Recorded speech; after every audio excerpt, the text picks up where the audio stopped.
The next aspect of the practice, which I always try to encourage, is that the stabilizing is one of the basic ones we talked about in the beginning. Developing the clarity of mind, the strength of the mind, feeling good about that, being able to stabilize, and we enter into our life. Later in meditation, the practice of contemplation is very, very important. And I've encouraged people as much as I can to say, this is an important aspect of the meditation practice. Take a contemplation. Now, in particular, I've tried to introduce the principles of compassion and the principles of love. And one thing is that with the practice of meditation, saying these are innate in us, these qualities are innate in us, and we need to develop that. And what we mean by contemplation is that before we were trying to get a separation from thoughts. We're trying to let thoughts go, stay present. Now what we do is we utilize certain thoughts that are helpful. And one for compassion or love, the wish for love, the notion of kindness. And within the context of the meditation tradition, we say, what is the definition of love in this particular way? It's wishing all sentient beings to have happiness.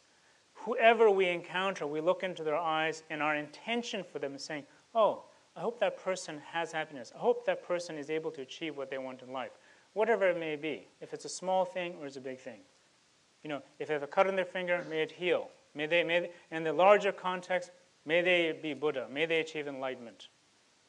But it's interesting because what we're trying to do here is that we're trying to switch something. We're trying to switch something that's very interesting.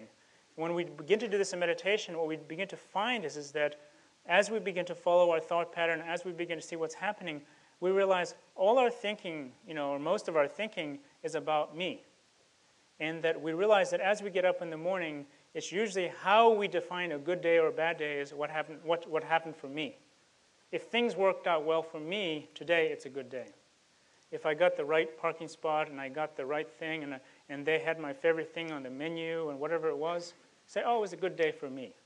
And what we begin to realize is that actually our life, is always kind of involved with me.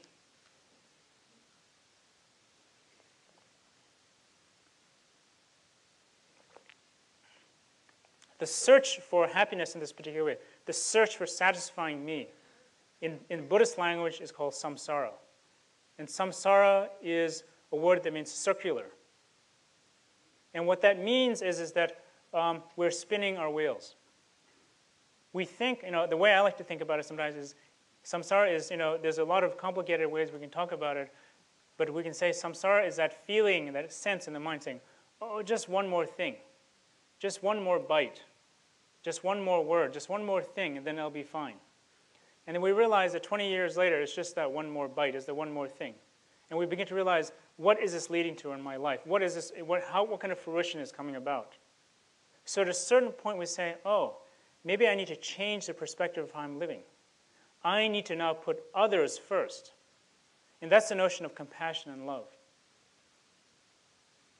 And what's interesting with the notion of compassion and love is that when we sit there and contemplate may all sentient beings be happy, or the definition of compassion, may all sentient beings be free from suffering. May people not suffer. May beings not suffer. And having that is their intention of our life. It's very simple. It's very simple, and people say, oh, that seems so simple.